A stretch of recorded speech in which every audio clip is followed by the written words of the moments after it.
At some point, most of us are going to experience hair loss.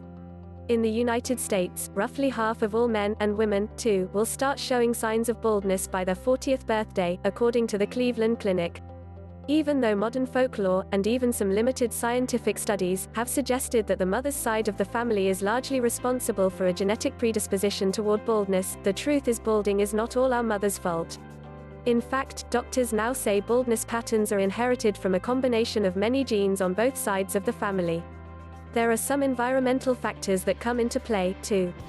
Scientists are starting to inch closer to finding a cure for the missing hair problem. But in the meantime, here are a few proven ways to prevent baldness and help grow back lost hair.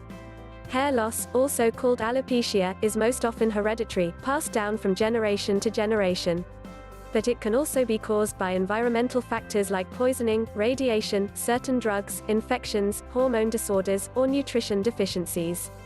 Also, physical stressor like sudden weight loss or pregnancy, or other physical or emotional shocks, can lead to temporary hair loss. The most common kind of hair loss is male pattern baldness, androgenetic alopecia. Doctors estimate this condition may affect up to 80% of white men by their 70th birthday.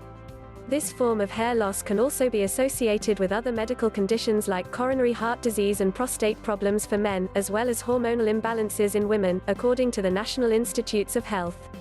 It affects more than half of all women, too, and is caused by the sex steroid hormone dihydrotestosterone. Often in men, it'll start at the temples or in the back of the head, at the top. In women, it can show up first near the front of the head, or in a widening of the scalp line, where hair becomes thinner. Other types of hair loss can be a result of scarring damage from hot combs, weaves, chemical relaxers, and hair dryers, so it's important to be gentle with your hair. Hair loss won't usually feel like much when it's happening. But sometimes it can be a warning sign of a larger health issue, especially if there's scarring on the scalp. Women with hair loss who notice other changes in their bodies, like a drop in their voice or more acne, might want to get checked out by a doctor. These can be warning signs of a serious condition called polycystic ovarian syndrome. It's actually a normal thing for hair to fall out. Hair starts its life with a long growing phase, and usually about 80% of our hair is in this phase at any given time. But other hairs are getting ready to leave our heads.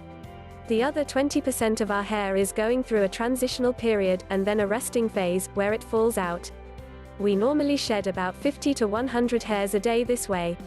But after a fresh shampoo, that number can jump to around 250. That's okay, because we typically have about 100,000 hairs on our heads at any given time. The process of phasing out old hair typically takes around 3 to 5 months.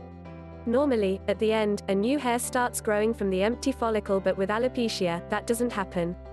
The hair loss can be focal, and concentrated in one spot, or diffuse, and all over the head. Sometimes there's scarring, because the hair follicle is being destroyed, and this may be a sign there's a disorder present that should be investigated. There are only a few proven ways that we know can treat baldness, but scientists are still searching for new cures. One of the products that are proven to work is Provilis. Clinically proven regrowth technology. Provilis hair regrowth treatment contains the world's only ingredient specifically approved by the FDA and scientifically designed to treat male pattern baldness at any stage of hair loss. Regrow your own natural hair instantly. Click the link in the description below for instant access to Provilis Men.